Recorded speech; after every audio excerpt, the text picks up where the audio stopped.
Nessa sessão, nós vamos falar sobre indicadores contábeis de desempenho, principalmente focando em indicadores de rentabilidade e lucratividade que a gente olha na empresa.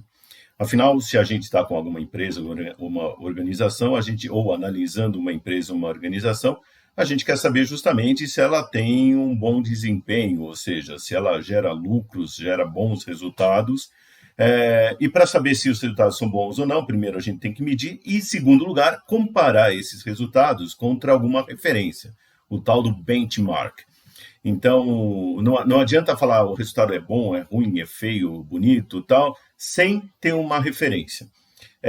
Normalmente se usa como referência algum índice setorial, pode-se comparar também contra empresas similares, isso é importante também, então não somente olhar o setor, mas se a sua empresa é muito maior que o setor, tem alguma distorção, então procurar comparar contra outros concorrentes diretos, não somente no país, mas também estrangeiros. Então procurar outras empresas lá de fora e ver quais são as diferenças que você tem impactam naquela lucratividade, naquela rentabilidade. Então a gente vai ver quais são alguns dos principais indicadores de lucratividade e rentabilidade, e vou mostrar como calculá-los também, usando alguns dados que eu baixei de um site Relações com os Investidores, que é um site oficial ali da empresa. Então, primeiramente, vamos ver aqui uma demonstração de resultados do exercício. Eu coloquei aqui os termos em inglês também de cada uma das linhas. Na verdade, a demonstração de resultado de exercício, ela tem muito mais linhas. Essa aqui são as principais que normalmente a gente vai olhar, ou tem que olhar, melhor, deve olhar, quando a gente está analisando a empresa. E, novamente, tem muito mais coisa. Quando você está analisando a empresa, tem que olhar com mais cuidado. A DRE, essa demonstração de resultados, uma coisa sempre muito importante antes de começar qualquer análise, ela tem um período, então ela diz qual que foi o resultado, o lucro ou prejuízo dentro de determinado período. Então, sempre que você fala de uma DRE, está lá, assim, ó, de 1º de janeiro a 31 de março, de 1º de janeiro a 31 de dezembro. Olha isso, ou é uma DRE trimestral, uma DRE semestral, é uma DRE anual. Fique atenção, porque a gente tem que olhar o período até para não comparar laranja com banana, então, de repente, a gente está fazendo um cálculo de uma margem, por exemplo, trimestral, ou de uma rentabilidade trimestral contra alguma anual. Então, algum ajuste tem que fazer. Outra coisa são os períodos diferentes. Então, algumas empresas, elas trabalham com o período, e é o mais comum, de 1º de janeiro a 31 de dezembro, mas tem empresas, por exemplo, no agronegócio é muito comum, que o período termina em maio ou às vezes em março, até porque esse agronegócio, essa empresa desse agronegócio, ela tem, né, as atividades dela dependem da plantação, da colheita, e não dá para virar para soja ou para cana-de-açúcar e falar assim, olha, tem que ficar pronto dia 31 de dezembro. Não funciona assim. A soja, a cana-de-açúcar, os bois, assim por diante, eles também têm vida própria. Então, eles definem e eles vão mandar, na verdade, qual é a data que termina aqui esse período. Então, essas são algumas coisinhas antes de começar a trabalhar aqui.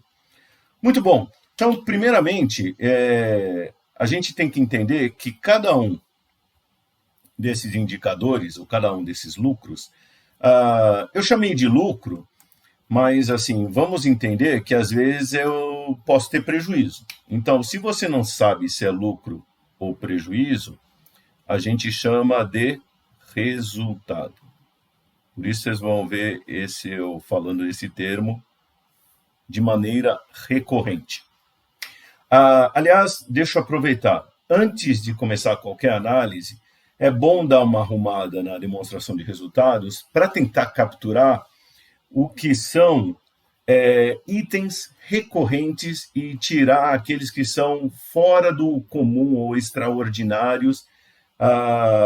Por quê? Porque normalmente a gente vai fazer análise não somente desse período, mas a gente vai comparar com períodos anteriores. E, para isso, procurem ver contas ou coisas que se repetem, que se fazem partes da operação. Tá ok? Então, essa é outra coisa, assim, isso é o resultado, e atenção para essas coisas que são recorrentes. Ou seja, tentar limpar depois a DRE, aí fazer um ajuste à parte para ver assim, olha, vamos tirar aquela coisa. Então, por exemplo, alguns anos atrás, a Visa fez o seu IPO, ou seja, ela fez a abertura de capital. E aí o que acontece? Uma série de empresas que tinham ações da Visa, ou tinham participações na Visa, até pelos negócios que ela tinha, elas aproveitaram o IPO e se desfizeram dessas ações, venderam para ganhar mais um dinheirinho aí. O que aconteceu? Isso gerou para essas empresas um resultado extraordinário, fora do comum, um resultado não recorrente. Então, por exemplo, o Banco do Brasil possuía, naquela época, ações ela era sócia da VisaNet, que depois virou Cielo, e por causa disso ela vendeu ações, ela tinha ações da Visa, tinha direito a ações da Visa, ela vendeu as ações da Visa, e isso melhorou o resultado lá do Banco do Brasil. Legal. Mas não é algo recorrente, afinal a Visa não faz IPO todo ano. É isso que quer dizer recorrente. Então, não faz isso. Então, na hora de fazer análise, você tira isso daí para justamente ter uma melhor visão do que é a operação. Isso é importante. A gente tem que tentar medir, através daqui, o que é a verdadeira operação, qual que é o verdadeiro resultado deste negócio. Tá ok? Algumas empresas já têm essa preocupação quando divulgam os resultados, algumas nem tanto. Por isso, cabe a você, ou que vai fazer análise, dar uma olhada aqui com cuidado nessa demonstração de resultados. Muito bom. Depois dessas limpezas, arrumação e tudo mais, algumas medidas importantes aqui quando a gente olha o resultado. E lucro líquido é vida. Então, isso é importante também. Cada um desses resultados, ele vai medir, ou ele vai dar para a gente uma ótica diferente da empresa. Então, o lucro bruto é o que sobra depois de você tirar o custo. Receita líquida é o que você vendeu, vende os clientes. Custo é o que você gastou para produzir ou para prestar o serviço, dependendo do seu negócio. Então, coloquei custo da mercadoria, porque estou pensando aqui num comércio. Então, lucro bruto, ele vai dar para a gente medida da eficiência na área de produção.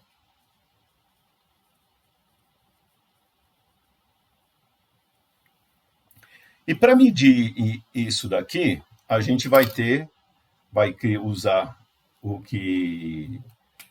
um indicador chamado margem bruta.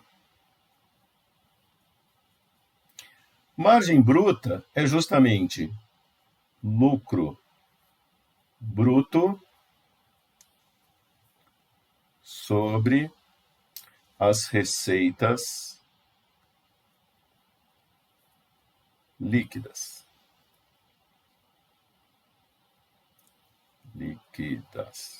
Pronto, está aqui.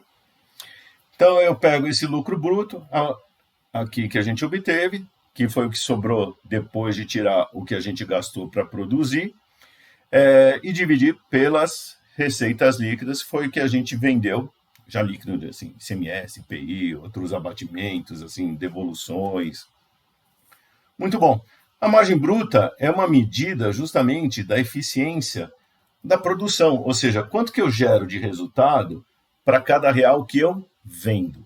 Então, se meu lucro bruto for 50%, ou meu gross profit for minha gross margin, aqui eu estou falando de margem, nossa gross margin, ou nossa margem bruta, for 50%, quer dizer que para cada R$1 que eu vendo, eu gero 50 centavos de lucro bruto. É bom, é ruim, então? Aí eu tenho que comparar.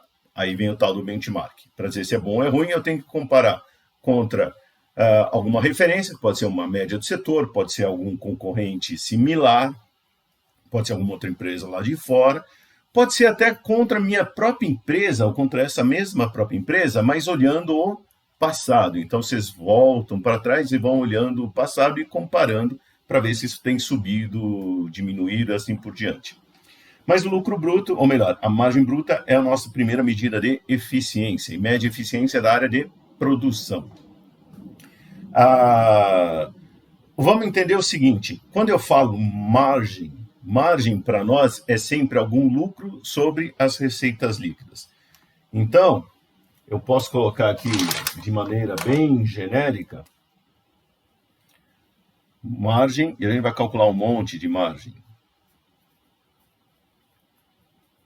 Margem é algum lucro ou resultado. Lucro é porque eu estou sendo positivo, tá? Eu espero sempre que a empresa dê lucro. Sobre receitas líquidas. Então, se alguém falou alguma margem, a margem é tanto. A margem EBITDA, margem EBITDA, como quiserem, é tantos por cento. Se é margem EBITDA, ele pegou o EBITDA e dividiu pelas receitas líquidas. Então, joia? Então, a margem tem sempre essa formação aqui. Ó. Se a gente ouve margem, é sempre algum lucro sobre receitas líquidas. A margem é uma medida de lucratividade, um indicador de lucratividade. Não é de rentabilidade. Porque quando a gente fala rentabilidade é algum lucro ou resultado sobre o que foi investido. Então, aí é a diferença entre elas, que a gente vai discutir daqui a pouco. Vamos continuar aqui com a... Aí a próxima. Então, para cada lucro, eu tenho uma medida. Então, aqui o lucro operacional vai medir a eficiência da operação. Então, por que da operação? Porque aí eu já peguei meu lucro bruto e agora dele, o meu lucro bruto já tirava os custos, o quanto eu gastei para produzir. Agora eu vou deduzir a despesa operacional, o famoso SG&A.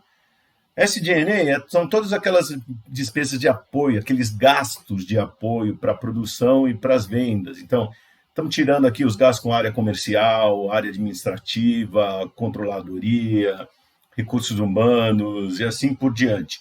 Então, o que sobra é o lucro operacional, o resultado da operação. Esse resultado é muito importante. Por isso, também ele é muito conhecido, é o tal do EBIT. E como a gente calcula a margem operacional ou margem EBIT, da mesma forma, você já deve estar sacando aqui, que é pegar o quê? O lucro ou resultado operacional, ou o EBIT, pode ser prejuízo, tá, pessoal? Paciência. E divide pelas receitas líquidas. Então, essa outra margem muito importante é aquela coisa que a gente tem que olhar e comparar. Legal, já vi como ele é bom ou ruim na questão da produção. Estou vendo quanto ele é bom ou ruim na questão da operação aqui. Até aqui, ó, o lucro operacional, eu estou vendo o negócio. A partir daqui, já entra a questão financeira. Então, deste lado aqui, ó, a gente está vendo a operação. Então, é o COO, Chief Operating Officer, ou diretor de operações, que está focado aqui. Não quer dizer que os outros não olhem, mas esse é o grande negócio. Esse outro lado aqui, de baixo, despesa financeira é o que a gente paga de juro. Pode ter receita financeira, juros que a gente recebe. Aqui vem imposto de renda. Aqui pode deduzir outras coisas cambiais. Então, aqui já vem mais alguma coisa ligado ao financeiro. Diferente da parte de cima, que está ligado à operação. Então, aqui a gente vai cobrar muito mais do CFO, do diretor financeiro, a gestão desse pedaço. Você também pode medir aqui a margem depois aqui, ou melhor, depois da despesa financeira ou antes do imposto de renda, margem antes do imposto de renda. Não é muito comum esse tipo de medida. Aí, normalmente, como a gente já está falando todos os aspectos financeiros, a medida que já se olha com mais carinho é justamente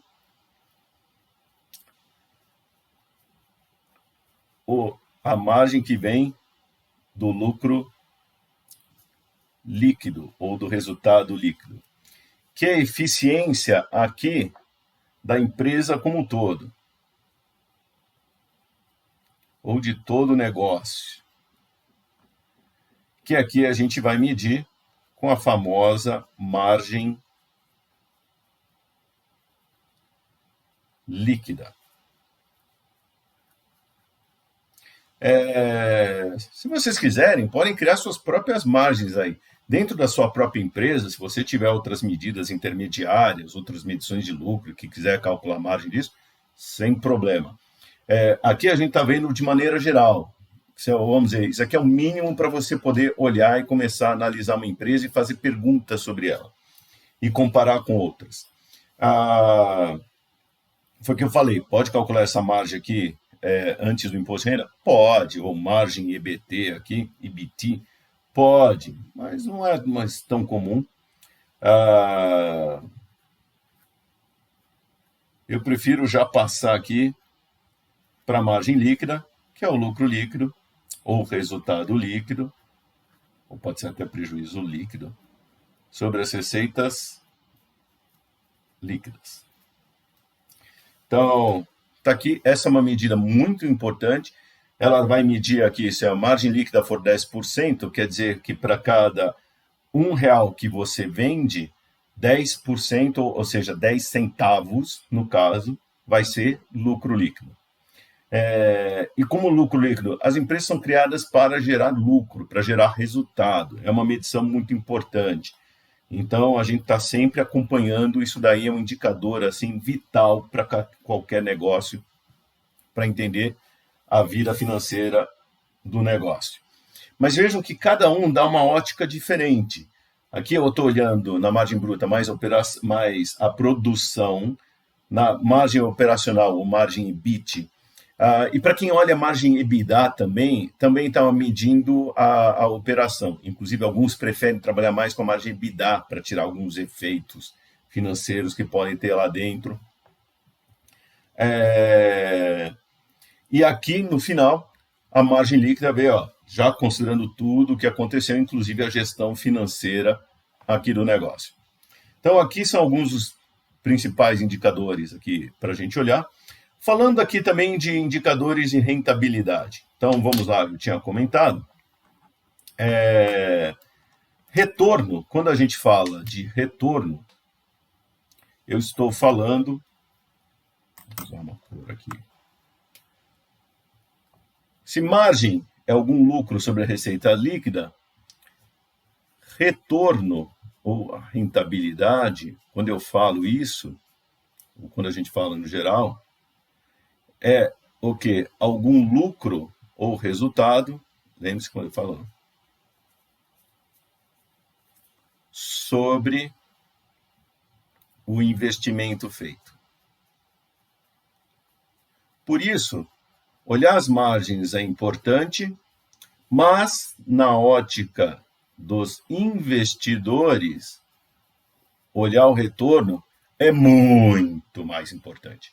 Afinal, o investidor, o acionista, o sócio, o cotista, por exemplo, ele investiu lá na empresa e ele espera ver algum ganho, algum lucro aqui disso daqui, desse negócio. Então, é legal. As margens vão dar medida muito mais de eficiência dentro da operação e aqui o retorno muito mais para a ótica dos investidores que estão sempre de olho que a empresa tem que se preocupar com eles. E aí, duas medidas de rentabilidade são importantes. Uma, vou colocar em inglês, é o ROE, Return on Equity, que aí é o lucro líquido ou resultado líquido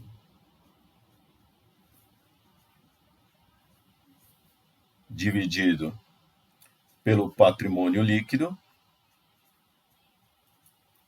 E aqui é o seguinte,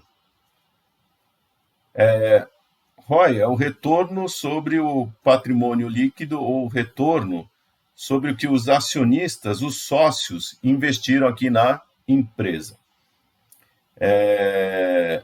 Então, a gente pega o resultado líquido que a gente obteve neste negócio, que está aqui, ó,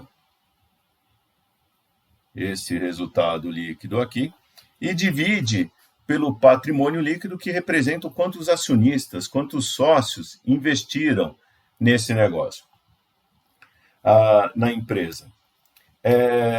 Lembro aqui que o patrimônio líquido a gente pega do balanço patrimonial. Então, essa informação, até porque é no balanço que está registrado quanto foi investido, por quem investiu aqui dentro da empresa.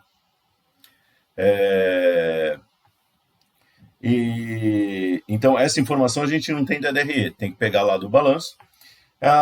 Alguns detalhezinhos, algumas pessoas, e aí tem várias formas de olhar esse indicador, isso que vocês têm que tomar cuidado. Também, sempre quando forem, outra dica, sempre quando vocês forem discutir margem, rentabilidade, ou seja qual for o indicador, converse com a pessoa qual que é a definição que ela está usando. Até porque é o seguinte, aqui, na questão de usar o patrimônio líquido, alguns usam dentro da mesma data. O que eu quero dizer com isso? Então, por exemplo, alguns olham aqui o lucro líquido na data T sobre o patrimônio líquido na data T, ou seja, ele olha dentro no mesmo período, na mesma data. Então, o lucro líquido de 1º de janeiro a 31 de dezembro, dividido pelo patrimônio líquido em 31 de dezembro. Como a gente está falando retorno, que é o quanto a gente ganhou sobre o que a gente investiu, e a gente investiu no começo, investimento é o que eu gasto no começo para ter ganhos no futuro. Investimento é o que eu gasto no início do ano, por exemplo, sobre o que eu ganho no final do período, que é o lucro no final do ano. Então, alguns costumam trabalhar aqui, ao invés de ter na mesma data, eles usam o início do período. Então, usa T menos 1. Então, o ROI, às vezes, pode ser calculado lucro líquido no final do período sobre o patrimônio líquido no início do período. E aqui, às vezes, ele faz aqui um ponto médio, ou faz a média do patrimônio líquido. O que quer dizer isso daqui? Ele fala o seguinte, olha, como o lucro líquido foi o que a gente falou, vem da DRE, que pega um período de tempo. O patrimônio líquido, como vem do balanço, é uma foto daquele momento, daquela data, tá ok? Então, vai lá naquela data e tirou aquela foto. Então, por exemplo, 31 de dezembro de 2020, por exemplo. Então, pode ser a data T 31 de dezembro de 2020, aqui, para calcular. Pode ser na data T-1, então usa data 31 de dezembro de 2019, ou pode usar o patrimônio líquido médio dessas duas datas, porque são duas fotos. Então, ele faz o seguinte, ele pega o patrimônio líquido em 31 de dezembro de 2020, soma com o patrimônio líquido em 31 de dezembro de 2019 e divide por 2. É como dizer o seguinte, olha, legal, o investidor investiu lá em 31 de dezembro de 2019, mas também investiu em 2020, ou ele fez vários investimentos no ano. Então, você pode, por exemplo, pegar 4 balanços e tirar 4 fotos e fazer uma média do patrimônio líquido nos 4 anos. E aí você tem outra visão.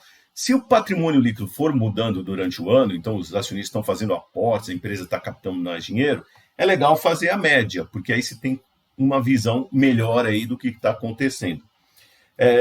Eu pessoalmente gosto sempre, é o seguinte, como investimento é o que eu gasto hoje para ter benefício futuro, eu prefiro sempre trabalhar usando a data de início do período ou usando essa média. Essa média tenta capturar justamente assim, olha, pega a média desses patrimônios líquidos. É, não que seja ruim, mas preferência pessoal, não, como investimento estou gastando hoje para ter benefício futuro, eu quero comparar o que eu estou ganhando hoje contra o que eu investi lá atrás, não contra o que eu estou investindo agora. Claro que tem o total de investimento agora, mas esse dado pode estar aí mascarado. Eu prefiro mais usar a data anterior ou a média aí dos períodos para pegar uma dinâmica que aconteceu nesse movimento. Então, aqui no ROI, a gente pode ter, por exemplo, 3 ROIs diferentes. Por isso, eu comentei, antes de começar qualquer discussão, pergunta como que essa fórmula foi calculada. Tá ok? A outra medida de retorno bastante usada, que eu queria comentar aqui com vocês, é o ROA. Então, ROA, que é o Return on Assets, ou retorno sobre ativos, que aqui, por exemplo, um jeito de vê-lo é lucro líquido sobre total de ativos. Então, a gente tem essa relação aqui do ROA.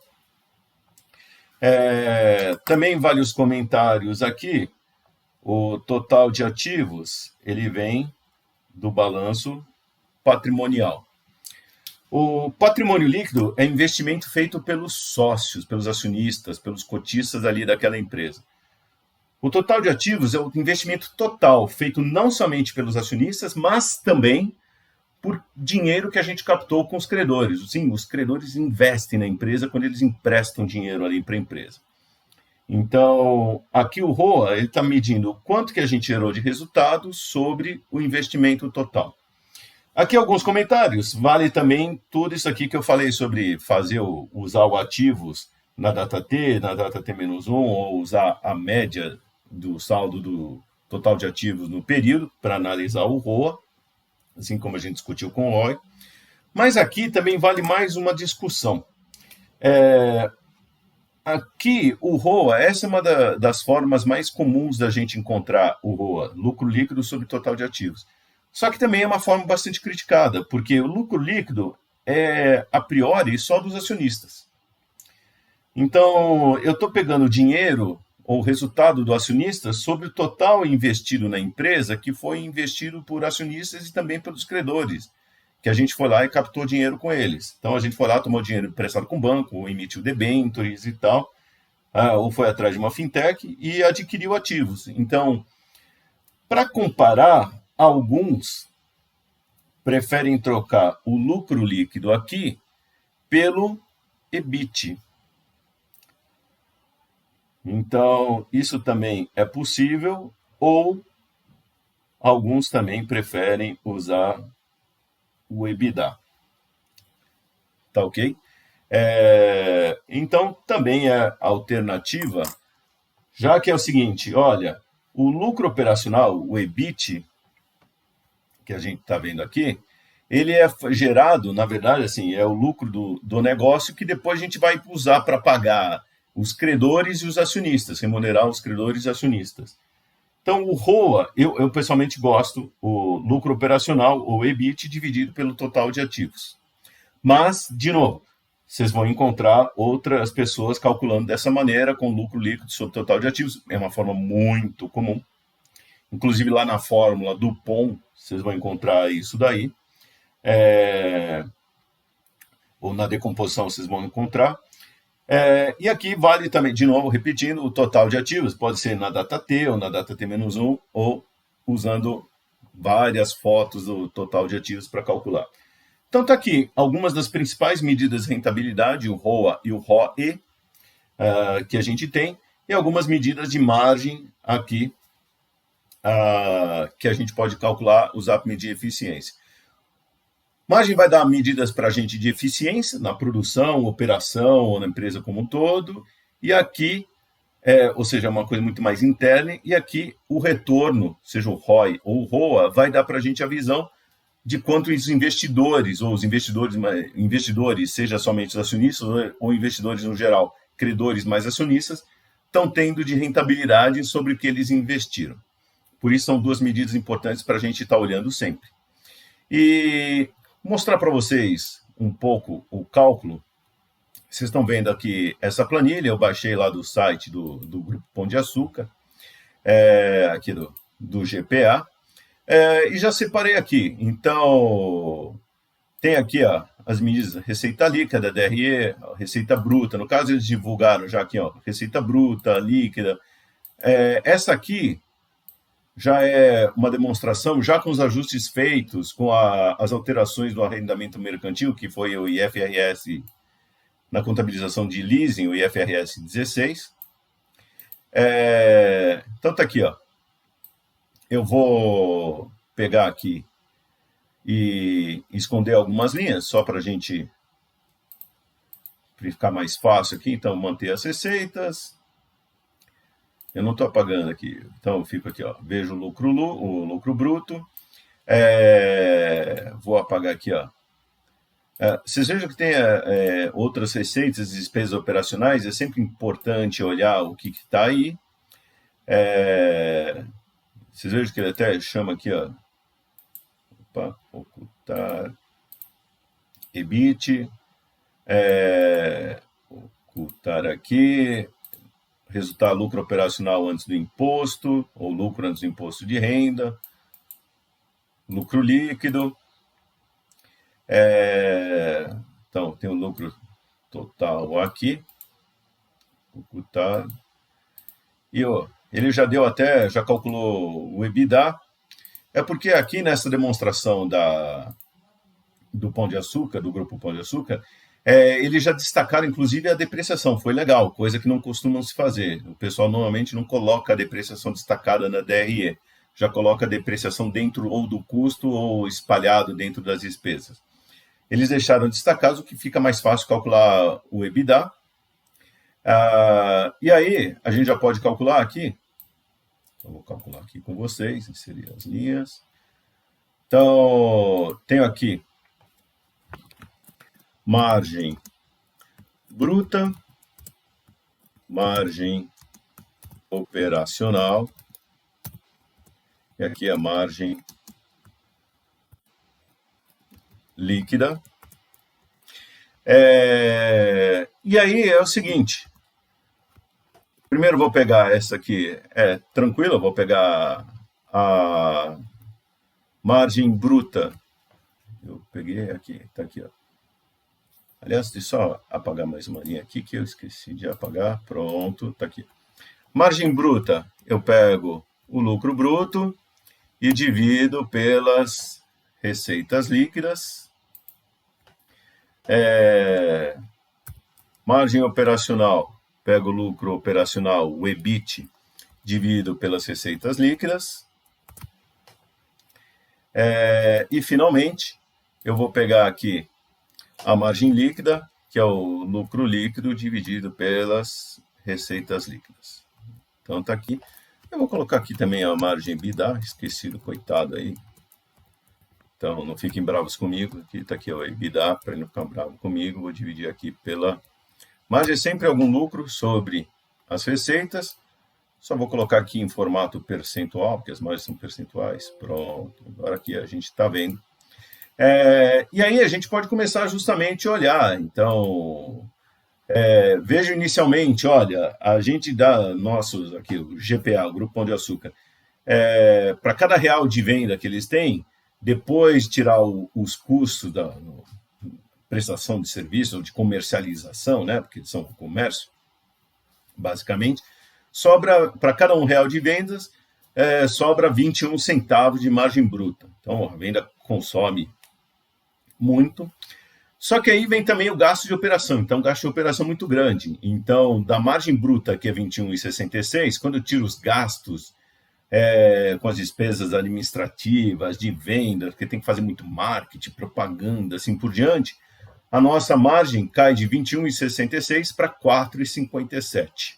Então, veja que tem assim, é aquela coisa, para vender vai ter um gasto muito grande e as margens são baixas. E a margem líquida termina com 2%. Então, quando eu tiro a questão financeira aqui, os dados, a parte financeira da empresa, aí sobra só 2%. A margem EBITDA ou EBITDA, como quiserem falar aí, ou EBITDA, você pega, que é antes, tira os efeitos dos juros, depreciação também, aí a depreciação, como tem muitas lojas, equipamentos e tal, ela pesa bastante. Então, vejo que a margem EBITDA, comparando a margem EBITDA com a margem EBIT, que é essa daqui, a margem EBITDA sobe uns 3%, pouco mais de 3%, por causa justamente do efeito que tem lá, depreciação e outros ajustes. Tá ok? Então, aqui a gente já consegue entender qual a eficiência de cada uma e a participação de cada uma das áreas dentro da nossa margem. E aí eu vou arrastar para os outros períodos aqui. Então, tá aqui. E aí foi que eu comentei com vocês para olhar de benchmark. Então, vocês vejam que a margem, tanto a margem bruta, quanto a operacional, quanto a líquida, elas costumam ser até bem comportadas aqui. A margem bruta do Pão de Açúcar, a gente pode até fazer, e isso é interessante a gente fazer, calcular médias aqui. Então, para ver esse comportamento, então tá aqui, ó. E vejam que a média é bem comportadinha aqui, ó. Tá sempre por volta ali pelo menos a margem bruta é bem constante na faixa de 21, 22%. Claro que tem que, quanto maior histórico, melhor, mas uma coisa que é interessante, vou diminuir um pouco aqui para a gente ver as margens. Deixa eu diminuir. Pronto, agora dá para... Fica melhor. Quando a gente olha aqui, que vocês estão vendo? Olha, a margem bruta tem um comportamento bem bonitinho, legal. Isso é bom, inclusive, pelo seguinte, na hora que eu vou, por exemplo, fazer uma projeção para fazer um valuation, uma análise da empresa e tal, eu sei que é o seguinte, olha, projetei a receita, a margem bruta na faixa de 22% é uma boa projeção, tá ok? Não estamos errando muito, não, muito pelo contrário. Aqui no GPA isso parece assim, muito bem controlado. A margem operacional, vocês já vão ver, ela também está na faixa de 4%, mas a gente já vai ver uma variação maior dessa margem operacional aqui. Então, 3, depois 7, depois 4, depois 6. E também isso afeta, a gente vê até alguns efeitos aqui, ó. Vocês vejam, 2019 foi bem mais comportado na faixa de 3 e poucos por cento, variou menos que 2018, variou mais aqui em 2020, talvez até efeito da pandemia. Uma coisa que é importante eu mostrar para vocês aqui, ó, é que aqui tem o total do ano. Então, a gente está vendo aqui não somente os trimestres, mas vocês estão vendo o total do ano. Então, veja até que nos trimestres é comportado e no acumulado do ano também é comportado. A margem líquida é que ela varia bastante. Então, claro, não varia assim enormemente, mas está assim, mesmo trimestralmente, como do ponto de vista anual, a gente já vê uma variação maior da margem líquida e a margem EBITDA, vocês vejam que ela é mais comportada também. Então, esse tipo de análise é muito importante na hora de olhar o desempenho da empresa em cada período. Tá ok? E atenção sempre porque é resultado trimestral e do que é resultado anual. E isso vai ficar mais claro agora que eu vou calcular o retorno. Então, vou calcular o ROE, nosso Return on Equity, e o nosso, ou retorno sobre patrimônio líquido, e o nosso ROA Return on Assets. Então, está aqui. Como eu calculo isso? Eu vou fazer o seguinte. Eu pego aqui o lucro líquido, está aqui, e divido pelo... Vou aqui no balanço patrimonial e vou procurar aqui, ó, como vocês estão vendo, patrimônio líquido. Então, está aqui. E aqui do ROA, vou fazer a mesma coisa. Vou pegar o lucro líquido e dividir pelo, agora, total de ativos. Então, é o total de passivo e patrimônio líquido. A equação fundamental da contabilidade diz que o total de ativos tem que ser igual ao total de passivo mais patrimônio líquido. Então, vou pegar aqui que está pertinho. E quem tiver curiosidade pode ver, ó, aqui, ó, total do passivo patrimônio líquido 63, e aqui, total do ativo, o mesmo 63, aqui no terceiro trimestre de 2020. Então, está aqui a rentabilidade, colocar aqui no formato percentual. Então, 2,64% é o retorno sobre o equity aqui, e 0,68% aqui. Aí alguns de vocês podem olhar e falar assim, puxa, mas como é ruim? É verdade, não é o melhor dos mundos, mas aqui a gente tem que tomar um cuidado. É ruim porque parece baixo. Então, qual que é o cuidado que a gente tem que ter? Então, aqui é o seguinte, esse ROA, vou aumentar aqui para vocês verem mesmo, aqui nesse ROA, eu peguei o lucro líquido da companhia no terceiro trimestre de 2020 e dividi pelo balanço patrimonial, a foto, ou melhor, pelo patrimônio líquido que saiu do balanço patrimonial no final do terceiro trimestre. Então, isso daqui é o retorno de um trimestre, não do ano. Então, se eu quisesse calcular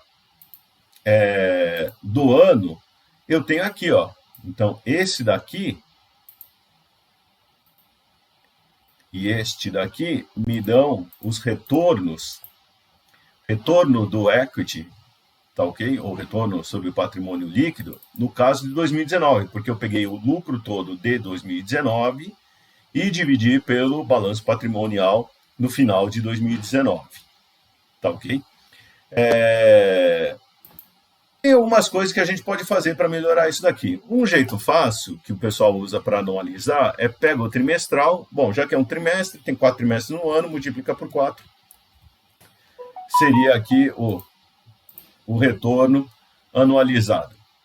Então, seria essa forma, o ROI anualizado.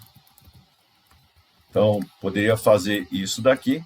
Só que aí ele tem distorções, como a gente está vendo aqui, ó. Se eu pegar cada um desses retornos e multiplicar por 4, eu tenho distorções, porque pegou um trimestre ruim aqui, e aí ele vai estar... vamos dizer, se o trimestre é ruim, o ROI vai sair muito ruim também, porque eu peguei o que é ruim e multipliquei por 4. Então, não é muito recomendável. Então, o ROI, usando o dado dos últimos 12 meses. Isso já é mais preferível. Então, como que eu faço isso? Eu somo. Isso eu posso fazer. Eu somo o lucro líquido dos últimos 12 meses. Então, são esses daqui.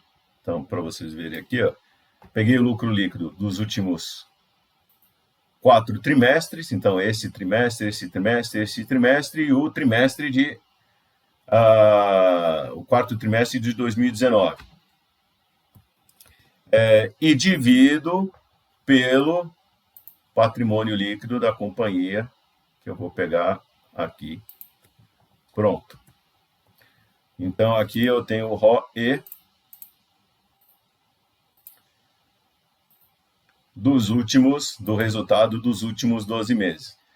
Vejam que esse ROI aqui dos últimos 12 meses deu 4,9, que faz mais sentido comparando até com o ROI de 2019 aqui, e não esse ROI anualizado. Então, veja que esse ROI anualizado aqui, ó, não é das melhores coisas aqui para a gente usar, não. Então, vou colocar até um cinza aqui, dar uma escondida nele aqui.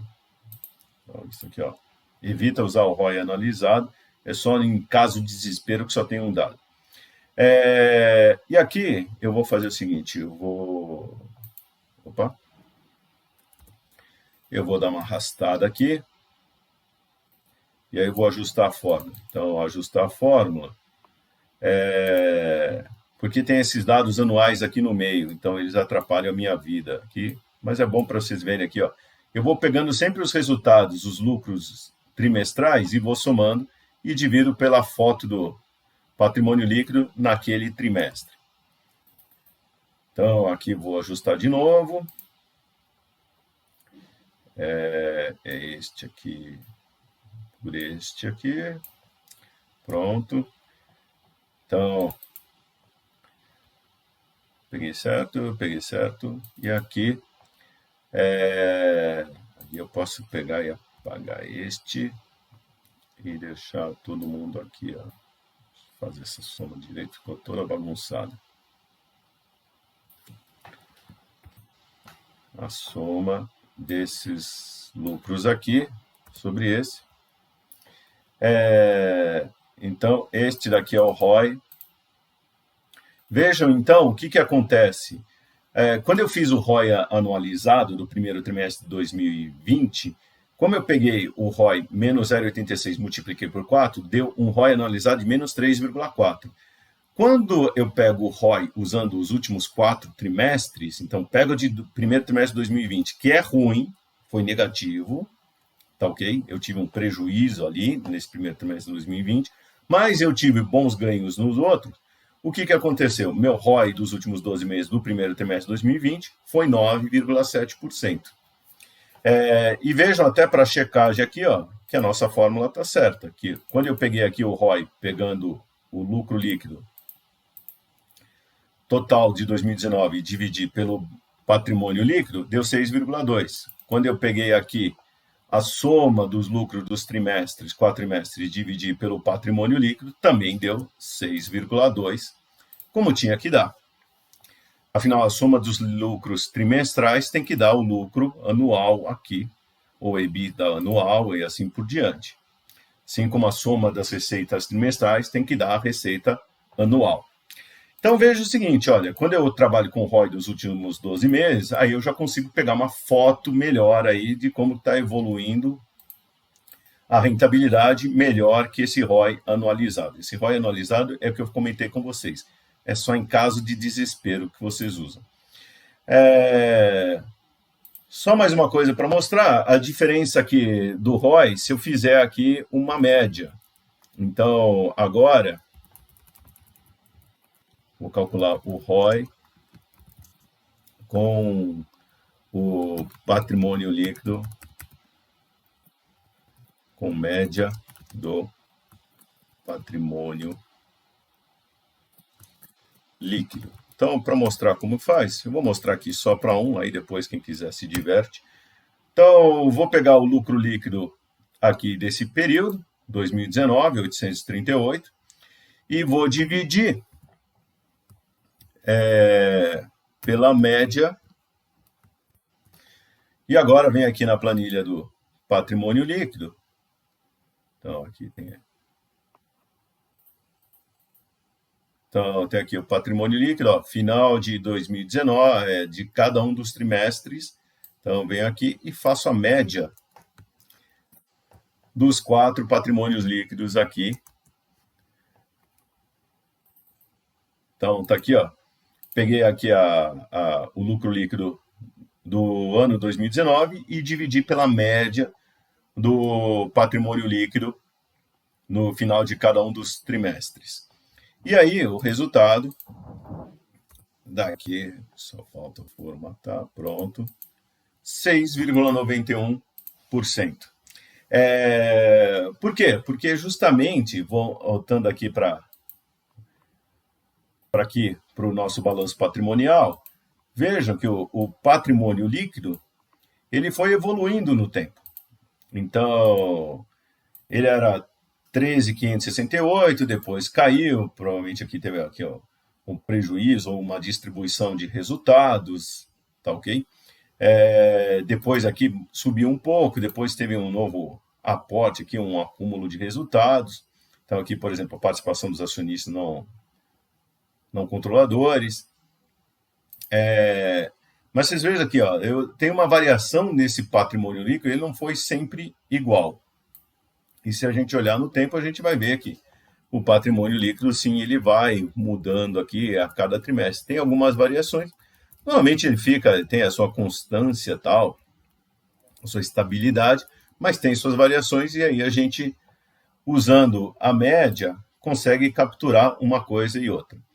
Aliás, a minha recomendação sempre calcule não somente o ROI como o ROA, mas, de um jeito, mas use os outros jeitos também. Até para você comparar, porque eles, olhando, por exemplo, o ROI desta forma, com o ROI, usando a média do patrimônio líquido, eu sei, está acontecendo uma dinâmica ali no meu patrimônio líquido, ali no meu investimento. Tá ok? Então, essa dinâmica eu estou capturando nessa rentabilidade, eu posso usar essa informação. E agora, só calcular aqui o ROA com o EBIT. Então, só para a gente mostrar, vou pegar aqui o lucro líquido, o lucro operacional, ou EBIT, e dividir pelo total de ativos aqui. Voltar para cá, vou pegar o total de ativos aqui do nosso balanço patrimonial, aqui no final de 2019, que está aqui. Então, está calculando aqui.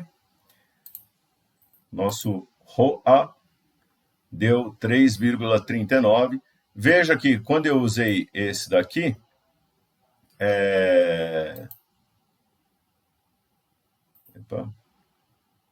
quando eu peguei aqui o retorno sobre ativos aqui no final de 2019, usando o lucro líquido, ele deu 1,44.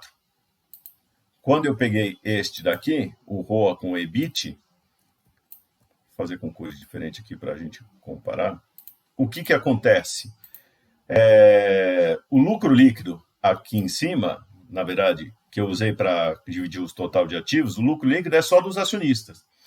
Só que, na verdade, o lucro operacional, o EBIT, ele vai ser distribuído para os acionistas e para os credores. E os acionistas e credores colaboraram justamente para quê? Para comprar os ativos. Então, aqui sim, eu estou comparando no ROA, usando o EBIT, o lucro que cabe aos acionistas e credores contra o que os acionistas e credores investiram. Tá ok? Então, essa tem vamos dizer, na minha opinião, dá uma melhor visão do que o ROA usando o lucro líquido sobre o total de ativos. Pode também calcular o ROA usando o EBITDA, também vai dar uma outra visão. Mas, pelo menos, assim, usando o ROA com o EBIT, a gente vai ter assim, a melhor noção assim, o que a empresa está gerando de resultado para todos os seus investidores, e não somente da parte dos acionistas, que o ROI já captura.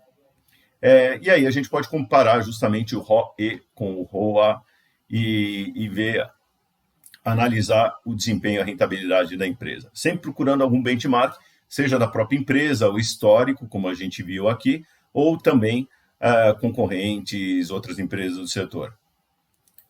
Muito bom, pessoal. Esses são alguns principais indicadores de rentabilidade. Sempre que a gente vai olhar a empresa, comparar, conversar sobre a empresa, pelo menos perguntar o ROI, ROA, margens, essas três margens, margem líquida, margem operacional, margem bruta, que a gente vai ter ideias de eficiência e rentabilidade para todos os envolvidos. Tá bom? Até mais!